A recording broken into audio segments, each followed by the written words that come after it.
Premier Doug Ford was in the Thunder Bay area today, where he announced that 5 remote First Nations will be connected to the provincial power grid. That would end their reliance on diesel fuel, which has become increasingly costly for those communities. Vasilios Bellows was with the Premier today. Vasilios, what kind of an impact do we expect this to have?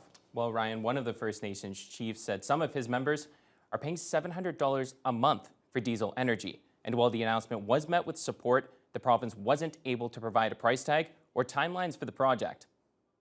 Together with Indigenous partners, we're building Northern Ontario responsibly and sustainably. It was a significant commitment from Ontario Premier Doug Ford during a trip to the Thunder Bay area to connect 5 First Nations to the provincial power grid.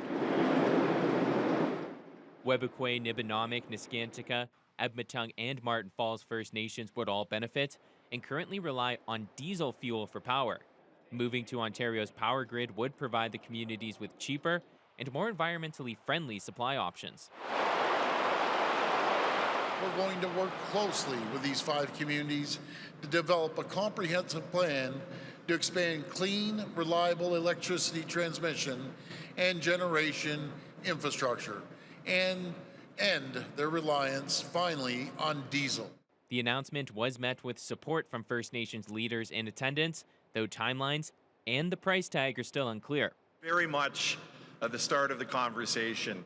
Energy Minister Todd Smith addressed the lack of specifics by pointing to the success of the Watay Power Project, which is connecting 16 other remote First Nations to the grid. Now we're at the point where we're celebrating almost the completion of that project, and we're ready to move on to ensure that other communities in Northern Ontario will have the same opportunities that those Watay communities have. But for some First Nations communities, the sooner this new project can get up and running, the better. I know of some homes that say they pay $700 a month.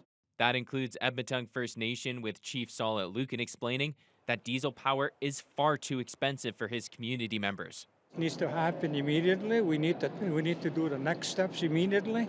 And I told him that I'll go to wherever he wants to meet, whether it's in Toronto or here, and start a midterm planning for our energy right away. Vasilios Bellows, TBT News.